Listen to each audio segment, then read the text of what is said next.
Сәлем балалар. Бүгінгі сабақты таңғажайып қызықты оқиғамен бастайық. Саяхатшы Тамшыбектің жасуша әлеміндегі шытырман оқиғасы туралы. Бір күні кішкентай Тамшыбек саяхатқа аттанды. Ол өзіне мен тіршіліктің ең терең сырын білгім келеді деді.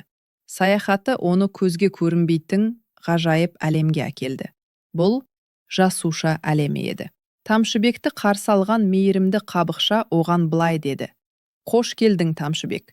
Мен жасуша қабықшасымын.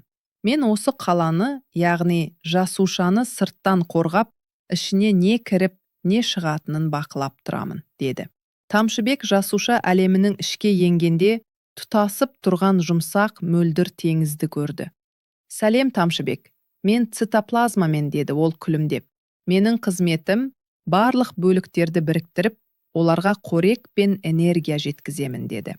Тамшыбек әрі қарай орталық сарайға жеткенде данышпан ядро күтіп алды.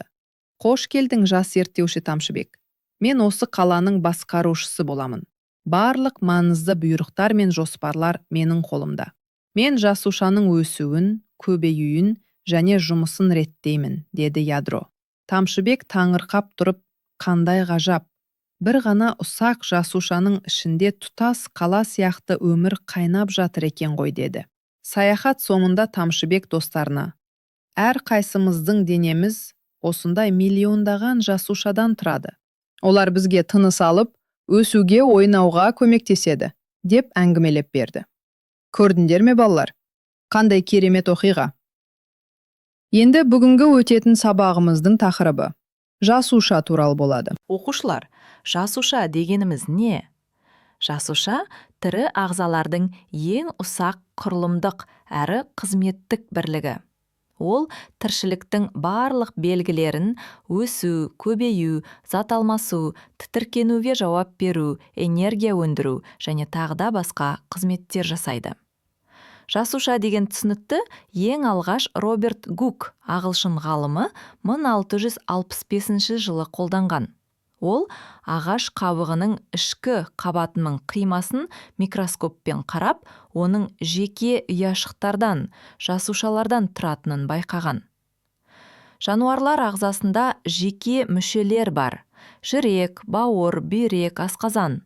Өсімдіктерде де өз мүшелері бар: сабақ, тамыр, жапырақ, гүл, жеміс және тұқым. Жасуша тіршіліктің ең кіші бірлігі. Ұлпа, ұқсас жасушалар тобы. Мүше, белгілі бір қызмет атқаратын құрылым. Мүшелер жүйесі, бірыңғай қызмет атқаратын мүшелер. Тұтас ағза, үйлесімді жұмыс істейтін жүйелер жиынтығы. Мысалы, жай қимыл жасау үшін жүйкелер, бұлшық еттер, оларды оттекпен қамтамасыз ететін қан мен ұлпа, сүйек және басқа да көптеген жүйелер қатысады.